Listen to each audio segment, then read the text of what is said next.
Hello everyone, welcome to the channel. So guys, हम लोग solve कर रहे हैं आरआरबी एनटीपीसी अंडर ग्रेजुएट का जो एग्ज़ाम हुआ था उनमें आए हुए सभी मैथ के क्वेश्चन शिफ्ट वाइज। तो अभी तक हम लोगों ने 20 अगस्त सेकंड शिफ्ट तक के सभी सोल्यूशंस कर लिए हैं। आज जो अपना होने वाला है 20 अगस्त थर्ड शिफ्ट का सोल्यूशन होने वाला है। तो बाकी की वीडियोज़ अगर आप लोगों ने नहीं देखा है तो जाकर के आप प्लेलिस्ट में देख सकते हो, वहाँ से आपको सारी वीडियोज़ मिल जाएगी। फर्स्ट क्वेश्चन हमारे पास यहाँ पर दे रखा है कि एक गोले की त्रिज्या 16 सेंटीमीटर है। ओके, तो इसका पृष्ठीय क्षेत्रफल बताइए। तो पृष्ठीय क्षेत्रफल क्या होता है? 4 पाई r स्क्वायर। तो यहाँ से 4 पाई की वैल्यू पाई ही रहने दीजिए, r की वैल्यू हमारे पास 256 हो जाएगा, और इसको आप मल्टीप्लाई करोगे तो हमारे पास कितना आ जाएगा? 124 पाई सेंटीमीटर स्क्वायर, जो कि आपको ऑप्शन नंबर बी में गिवन है। क्लियर है? अगला क्वेश्चन यहाँ पर दे रखा है कि दो उम्मीदवारों के बीच हुए एक चुनाव में पंजीकृत मतदाताओं में से 92% ने मतदान किया। हमने मान लिया कि टोटल एक्स लोग थे, 92% ने मतदान किया। ओके, आगे बोला गया है कि 20% मत जो है वो इनवैलिड थे। तो वैलिड कितने थे? 80%। 80% को क्या हम लिखते हैं? 4/5। आगे बोला गया है कि जो जीत रहा है वो वैलिड मतों का 75% है, तो जो हारेगा वो कितना होगा? 25%। तो इनका अंतर कितने का आएगा? यहाँ पर 50% का आएगा। 50% क्या होता है? 1/2, और इसकी वैल्यू हमारे पास दे रखी है कि 322। क्लियर है? अब यहाँ से अगर आप देखोगे 4 से जाएगा ये 25 बार, और 2 से आप इसको काट सकते हो 46 टाइम। ओके, अब ये नीचे आपको जो 25 और 5 दिख रहा है ये इधर जाके मल्टीप्लाई होगा, तो आंसर जो आएगा वो 5 या 25 का मल्टीपल आएगा। अब 25 का मल्टीपल एक ही आंसर है और कोई नहीं है, बस वही आपका आंसर हो गया, बाकी चेक करने की ज़रूरत ही नहीं है। क्लियर है? अगले क्वेश्चन पे चलते हैं। यहाँ पर देखो, ये भी क्वेश्चन बहुत इजी है। देखो, जो क्वेश्चन आपसे इजी तरीके से हो सकता है उसको इजी ही सॉल्व करना है। आप लास्ट लाइन को देखो, 8 पेन और 8 पेंसिल, यानी इसको अगर हम ऐसे लिखें 8 पेन प्लस 8 पेंसिल, इसका रेट हमें बताना है। तो मैं अगर 8 कॉमन ले लूँगा, ले लेता हूँ यहाँ से, तो हमारे पास कितना आ रहा है? 1 पेन प्लस 1 पेंसिल। यानी जो हमारे पास आंसर आएगा वो 8 का मल्टीपल होना चाहिए। अगर आप देखोगे पहले ऑप्शन में तो ये 8 का मल्टीपल है, नहीं है। दूसरे ऑप्शन में आओ, ये भी 8 का मल्टीपल नहीं है। तीसरा भी 8 का मल्टीपल नहीं है। एक ही ऑप्शन है चौथा जो 8 का मल्टीपल है, वो बस वही आपका आंसर बन गया। क्लियर है? बेसिक से तो सब सॉल्व करना जानते हैं इसको। चलिए अगला क्वेश्चन, इक्वेशन बना के सॉल्व करना होता है बेसिक से। अगला क्वेश्चन यहाँ पर दे रखा है कि एक रेलगाड़ी रेलवे ट्रैक के किनारे चल रहे दो व्यक्तियों को ओवरटेक करती है। पहला व्यक्ति 9 किलोमीटर पर आवर की चाल से चल रहा है, दूसरा व्यक्ति 12.6 किलोमीटर पर आवर की चाल से चल रहा है। रेलगाड़ी के उसे ओवरटेक करने में 13.5 सेकंड एंड 15 सेकंड लगते हैं। यदि दोनों व्यक्ति रेलगाड़ी की चलने की दिशा में चल रहे हैं तो रेलगाड़ी की चाल बताइए। तो यहाँ से मैं अगर बात करूँ, आपको एक चीज़ पता होना चाहिए, डिस्टेंस इक्वल टू क्या होता है? Speed into time.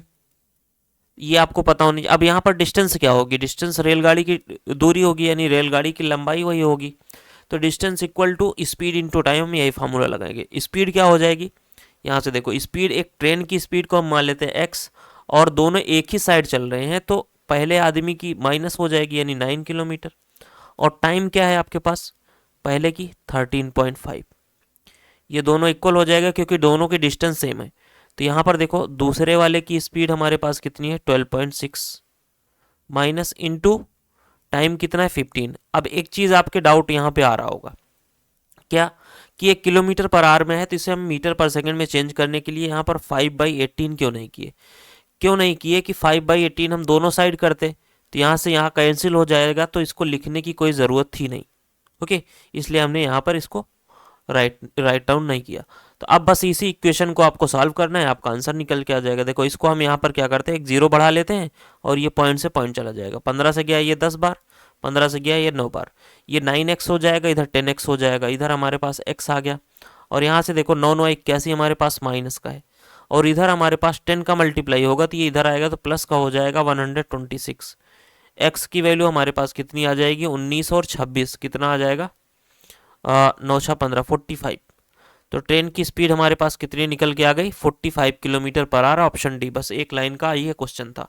अगला क्वेश्चन यहाँ पर बोला गया कि एक व्यक्ति 79 किलोमीटर पर आवर की चाल से कार चलाकर एक पुल को इतने मिनट में पार करता है। पुल की लंबाई, लंबाई बराबर दूरी बराबर चाल गुणे समय, समय कितना है? 3.6 मिनट है। तो इसको घंटे में चेंज करने के लिए 60 से डिवाइड कर लीजिए, 12 से जाएगा 12 पंचे 60, 12 तियाँ 36, अंदर मल्टीप्लाई कर लेते हैं। देखो 3 पचे 15, सॉरी 3 9 27, 7 आ गया, और 3 सते 21, 2 23, यहाँ पर पॉइंट 5 से जाएगा 5 चौक 20, और यहाँ पर 5 सते 35। तो 4.7 से एक ही ऑप्शन है आपका, ऑप्शन सी। अगला क्वेश्चन, ए रेलवे स्टेशनों के बीच ए 2 रेलवे स्टेशनों के बीच 22 दिनों में बिछा सकता है रेलवे ट्रैक को, बी उसे 10 दिनों में बिछा सकता है, सी की सहायता से उसे केवल 2 दिनों में बिछाया जा सकता है। क्लियर है? तो अब आप यहाँ से अगर देखना चाहो तो 22 दिख रहा है, तो 11 का मल्टीपल भी चेक कर सकते हो। तो 11 का मल्टीपल हम ना चेक करके सॉल्व ही कर लेते हैं। देखो ए हमारे पास 22 दिन में जो है बिछा रहा है, बी उसे 10 दिन में कर रहा है, और तीनों यानी ए बी सी इसे 2 दिन में कर रहे हैं। क्लियर है? हम यहाँ से एलसीएम अगर हम लेंगे तो हमारे पास कितना आएगा, 110। क्लियर है? 5 आ गया, 22 आ गया, यहाँ से देखो 10 से जाएगा तो 11 आ जाएगा, ये आ गया हमारे पास 11, और इसका हमारे पास आ जाएगा 55। अब ए की इफिशियंसी हमारे पास कितनी है, ए की इफिशियंसी हमारे पास 5 है, बी की 11 है, टोटल 55 है, तो सी की कितनी हो जाएगी, 11 5 16 हो गया, और 55 माइनस करोगे तो हमारे पास 39 आ गया। सी अकेले का पूछा गया, तो 110 डिवाइड बाई 39, ये आपका आंसर बनेगा। कितनी बार जाएगा, 2 बार जाएगा, 78। ऑप्शन डी आपका आंसर बन गया। अगला क्वेश्चन, बोला गया किससे डिविजिबल है, 8 से तो वैसे भी नहीं है, 9 से आप चेक कर सकते हो। देखो ये जाएगा 7 7 14, 4 18, इतना कट गया, 9 खत्म हो गया, 7 5 12, 7 19, 19 2 21, 21 3 24, तो 9 से भी नहीं जा रहा है। 11 से चेक कर लेते हैं। 11 से चेक करेंगे, देखो 7 7 14, 7 21, 7 28, 28 3 31, यहाँ से देखो 5 4 9 9 18 2 20, 20 माइनस होगा कितना आ रहा है, 11, ये डी 11 से डिविजिबल है। बस आपका आंसर हो गया ऑप्शन सी, डी भी नहीं जाएगा। अगला क्वेश्चन, यहाँ पर एक ट्रायंगल बोला गया है ए बी सी, तो हम सबसे पहले एक ट्रायंगल बना लेते हैं। ट्रायंगल ए बी सी हो गया, ये हमारे पास ए है, ये बी है, और ये सी है। बोला गया है कि बी डी जो है ए सी पर परपेंडिकुलर है, तो यहाँ से हमारे पास ये हो गया डी, और ये परपेंडिकुलर है यानी 90 डिग्री है, और डी बी सी ये हमारे पास दे रखा है 40 डिग्री, तो ये कितना हो जाएगा, ये 50 हो जाएगा, क्योंकि तीनों का सम 180 होता है। आगे बोला गया है कि बी सी पर एक पॉइंट ई है, ये हो गया हमारे पास ई। अब मैं इसको ए से ई को मिला देता हूँ, हमसे पूछा क्या गया है। अब यहाँ पर दे रखा है सी ए ई, यानी ये वाला एंगल हमारे पास 37 डिग्री दे रखा है। ए ई बी की वैल्यू पूछी गई है, ये वाला एक्सटर्नल एंगल। अब एक्सटर्नल एंगल है तो ये दोनों का सम हो जाएगा 50 और 37, यानी 50 प्लस 37 आपका आंसर बन जाएगा 87। Okay, option number A. अगला क्वेश्चन, 38,800 अंकित मूल्य वाली एक वस्तु 25% की एकल छूट पर 10% और 15% की 2 क्रमिक छूटों पर उपलब्ध है, तो दोनों विक्रय मूल्य के अंतर। तो सबसे पहले एक तो 25% है, दूसरा जो 10% 15% है, इसमें हम सक्सेसिव यूज करके एक छूट बनाते हैं, यानी 10 प्लस 15 और माइनस 10 गुणे 15 यानी 1.5। ये हमारे पास कितना आ गया, 23.5 आ गया। अंतर कितने का आ रहा है, 1.5%। बस आपको डायरेक्ट यही निकाल लेना है, 388,000 का 1.5%। क्लियर है? 2 जीरो से 2 जीरो गया, 15 से मल्टीप्लाई करो, 15 अट्ठे 120, जीरो 15 अट्ठे 120 और 12 132 हो गया, 13। अच्छा, यूनिट डिजिट 2 एक ही में है, तो बस सॉल्व करने की जरूरत नहीं है, ऑप्शन फर्स्ट आपका आंसर बन जाएगा। अगला क्वेश्चन, 11 फरवरी 2024 को जमा की गई राशि 22 अप्रैल 2024 को निकाली गई 4,000 रुपये की राशि 6.75% वार्षिक दर पर साधारण ब्याज। अब आप टाइम निकालोगे तो यहाँ से देखो फरवरी में आपके पास बचेगा 8 दिन, क्योंकि फरवरी 29 की है, और मार्च पूरा आपके पास 30 बचेगा, 38 हो गया, और यहाँ पर 22, 38 और 22 मार्च 31 होगा ना, 39 और 22 61 दिन हो गया। अब यहाँ से देखो 4,000 principal into rate 6 point, time यहाँ पर आपको 61 दिन दे रखा है, इसको साल में चेंज करने के लिए 366 से डिवाइड कर दो अपन बाई 100, ये जाएगा 6 बार। 3 से इसको काट लेते हैं 2 बार, 3 से गया 2 बार, 3 से गया 2 5, 2 से जाएगा ये 20 बार, और ये 2 जीरो इससे चला गया, तो 2.25 को 2 से मल्टीप्लाई करोगे कितना आएगा, 45 आ जाएगा। क्लियर है? अगला क्वेश्चन,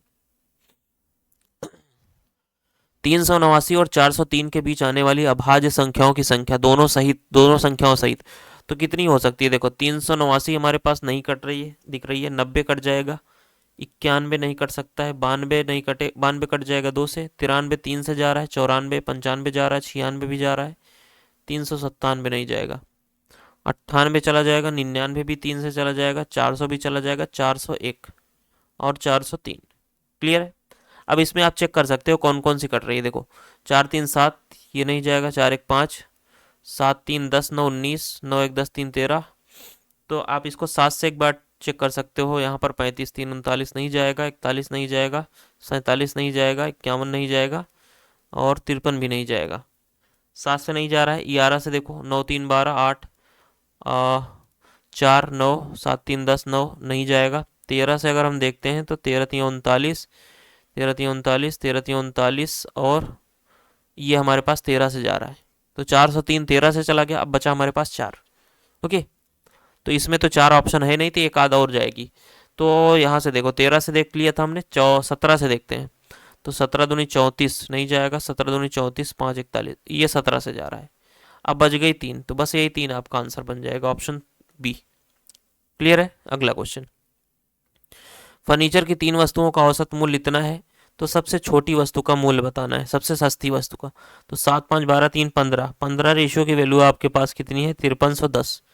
और निकालना कितने का है, 3 का। 3 कब आएगा, जब यहाँ 5 से डिवाइड करेंगे, तो यहाँ पर भी 5 से डिवाइड कर लीजिए। 5 एकम 5, 5 छक्का 30, 0 सॉरी 2 आएगा, 5 दूनी 10, 1062।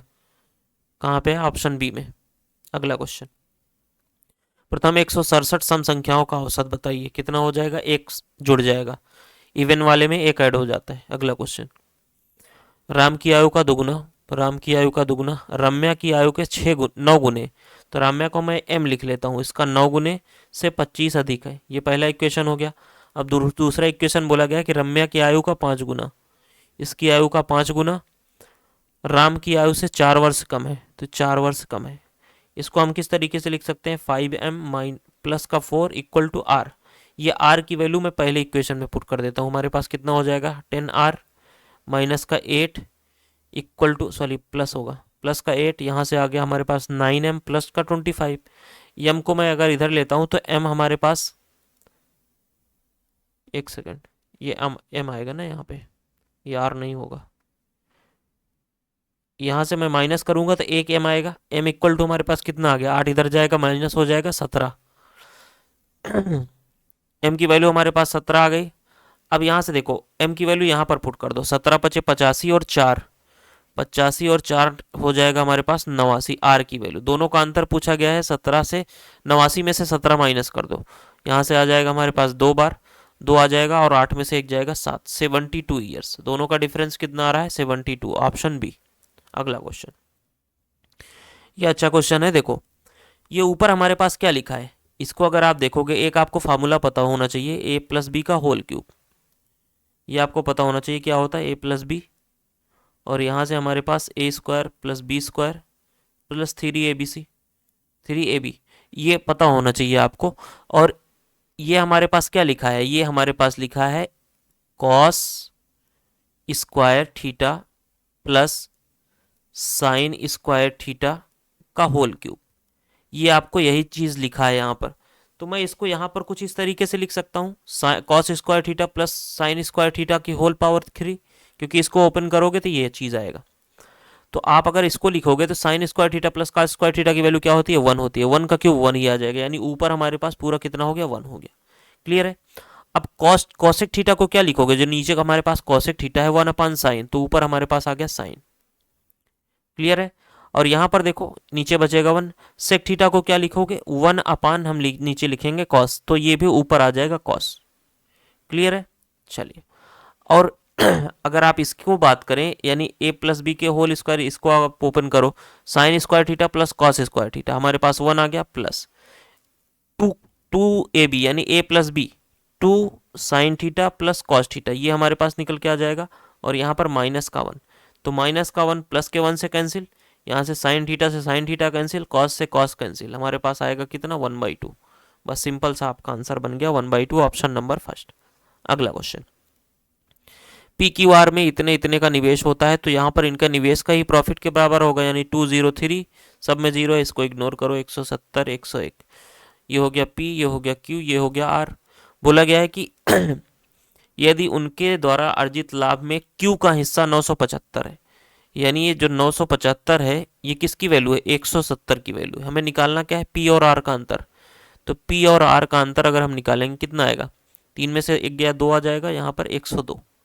क्लियर है।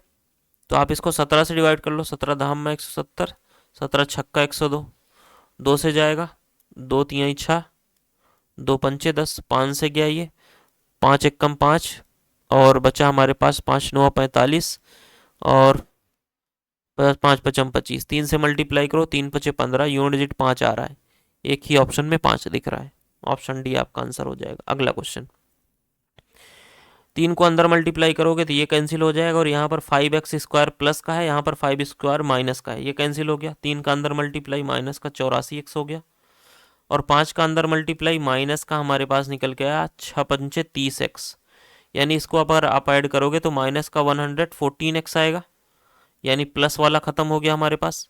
और आगे देखो, 3 का मल्टीप्लाई 15 से, प्लस का हमारे पास आ गया 45, 5 का माइनस माइनस प्लस हो जाएगा 75, यानी ये दोनों प्लस का आ रहा है, तो प्लस वाला कहाँ पर है, ये भी खत्म हो जाएगा। अगला क्वेश्चन, 32 और 24 का तृतीय अनुपात, थर्ड प्रोपोर्शन, तो सेकंड वाला का स्क्वायर हो जाएगा और पहला वाला डिवाइड बाई। 8 से गया 4 बार, 8 से गया 3 बार, 3 से गया 6 बार, 6 3 18, आपका आंसर हो जाएगा ऑप्शन डी। अगला क्वेश्चन, एक थोक विक्रेता 4000 रुपए के अंकित मूल्य पर 400 रुपए की अंकित मूल्य पर 10% की स्कीम छूट देता है, तो विक्रय मूल्य तो सिंपल सा दिख रहा है 360, क्योंकि 40 का छूट मिल जाएगा, माइनस हो जाएगा। अगला क्वेश्चन, ए बी सी के बीच इस प्रकार विभाजित किया जाता है कि ए हिस्से का 2 गुना, यानी ए जो है वो डबल है किसके, बी के 9 गुने के, सी के 6 गुने के। यहाँ से देखो ए निकालना है तो 9 छक 54 हो गया, बी निकालना है 6 दूनी 12 हो गया, सी निकालना है 9 दूनी 18 हो गया। जिसको निकालना है उसको इग्नोर करो और दोनों को आपस में मल्टीप्लाई कर दो। 6 से चला जाएगा 6 9 54, 6 दूनी 12, 6 3 18। क्या निकालना है, ए का हिस्सा, यानी 9 का मल्टीपल होना चाहिए, पहला ऑप्शन दिख रहा है। दूसरा यहाँ पर देखो 9 9 5 6 नहीं जाएगा, 9 4 1 5 नहीं जाएगा, और यहाँ पर 5 4 9, 8 1 9 7 16, ये भी नहीं जाएगा। एक ही आंसर है जो 9 से डिविजिबल हो रहा है, तो ऑप्शन फर्स्ट आपका आंसर हो गया। अगला क्वेश्चन, 40 सेंटीमीटर भुजा वाले घन का संपूर्ण पृष्ठीय क्षेत्रफल क्या होता है, 6a स्क्वायर, तो 6 40 का स्क्वायर 1600, 9600 आपका आंसर हो जाएगा, 9600, ऑप्शन बी। अगला क्वेश्चन, यहाँ पर देखो P1 अपान P2 हमने आपको बताया क्या हो जाएगा, R2 अपान R1 हो जाएगा। R2 क्या है 10% और R1 क्या है 14%, इसको आप लिख सकते हो 5/7, यानी 5 की वैल्यू हमें निकालनी है, तो जो आंसर आएगा वो 5 का मल्टीपल, एक ही आंसर है, ऑप्शन फर्स्ट आपका आंसर बन जाएगा। अगला क्वेश्चन, दो संख्याओं का महत्तम SCF और LCM दे रखा है, तो SCF इंटू LCM क्या होता है हमारे पास, पहली संख्या गुणे दूसरी संख्या, पहली संख्या 55 है, दूसरी संख्या निकालनी है। यहाँ से देखो 11 से गया 5 बार, 5 से गया 5 बार, और 11 से इधर चला जाएगा, 11 चौक 44, 11 पचे 55, 45 आपका आंसर बन जाएगा, ऑप्शन सी। क्लियर है। अगला क्वेश्चन, सेम क्वेश्चन है, SCF इंटू SCM LCM, ये हो गया, पहली संख्या 48, दूसरी संख्या निकालना है। यहाँ से देखो 16 3 48 गया, और 3 से चला जाएगा 80 बार, बस आपका आंसर हो गया ऑप्शन फर्स्ट। अगला क्वेश्चन, 65 का 65%, 5 पचम 25 और 6 सते 42, इतना आ गया, और 5 से जाएगा 11 3 33, ये 33 से कितना अधिक है, 9 अधिक है, 9.25, कहाँ पे है, ऑप्शन फर्स्ट। ओके। अगला क्वेश्चन, 1200 रुपए की 2 फ्रॉक खरीदी, मैंने पहली फ्रॉक को 7% की लॉस पर, यानी 7% माइनस का, 23% प्रॉफिट पर, 23% हो गया प्लस का, और ना तो लाभ हुआ ना तो प्रॉफिट, यहाँ पर ना तो प्रॉफिट हुआ ना तो लॉस, तो 0%, यहाँ से एलिगेशन यूज करो, 0 माइनस माइनस 7, तो प्लस का 7 आएगा, यहाँ पर 23 आ जाएगा। दोनों को अगर सम करोगे तो 23 30 की वैल्यू हमारे पास 1200 है, कितना गुना है ये, 40 गुना, तो ये भी आपका पहला पूछा गया तो 40 गुना हो जाएगा, 23 चौका 92, 920, ऑप्शन फर्स्ट। अगला क्वेश्चन, 40 पुस्तकों का विक्रय मूल्य, ये इक्वल है 28 पुस्तकों के सीपी के, यानी SP अपान CP आपके पास कितना आ जाएगा, इसको 4 से डिवाइड कर सकते हो, 4 से 28, 4 धाम 40। यहाँ पर SP कम है तो आपका लॉस होगा, प्रॉफिट वाला कैंसिल हो गया। कितने का लॉस हो रहा है, 3 पर, 3/10, 3/10 क्या होता है 30%, ऑप्शन डी। अगला क्वेश्चन, यहाँ पर देखो ये डिवाइड है, ऊपर जाएगा तो माइनस का हो जाएगा, इसको अगर हम मल्टीप्लाई करेंगे तो सब ऐड हो जाएगा, 8 7 15 25 हो गया, 25 और 18 43, 43 वाला आपका आंसर बनेगा माइनस का। अगला क्वेश्चन, हेमा 30 दिनों में, हेमा प्लस राजी 22 दिनों में, और आगे बोला गया है कि हेमा, राजी और स्मिता, हेमा प्लस राजी प्लस स्मिता ये तीनों मिलकर के 15 दिन में करते हैं। तो यहाँ से हम एलसीएम ले लेते हैं, हमारे पास कितना निकल के आ रहा है, 30 गुणे 11 330। ओके, ये 30 से जाएगा हमारे पास 11 आ गया, और यहाँ पर देखो 30 आ जाएगा हमारे पास, और 22 से जाएगा तो, और सॉरी 15 आएगा, यहाँ पर 15 आएगा, और 15 से जाएगा हमारे पास तो कितना आ जाएगा, 15 दूनी 30, 15 दूनी 30, 20 आ जाएगा। क्लियर है।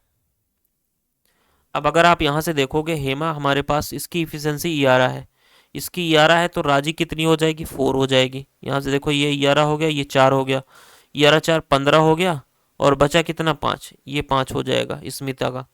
क्लियर है। अब अगर यहाँ से आप देखोगे, एक सेकेंड, 22 आएगा ना, ये 22 आएगा, सॉरी 72, तो ये स्मिता जो है वो 7 आएगा, 7 आएगा।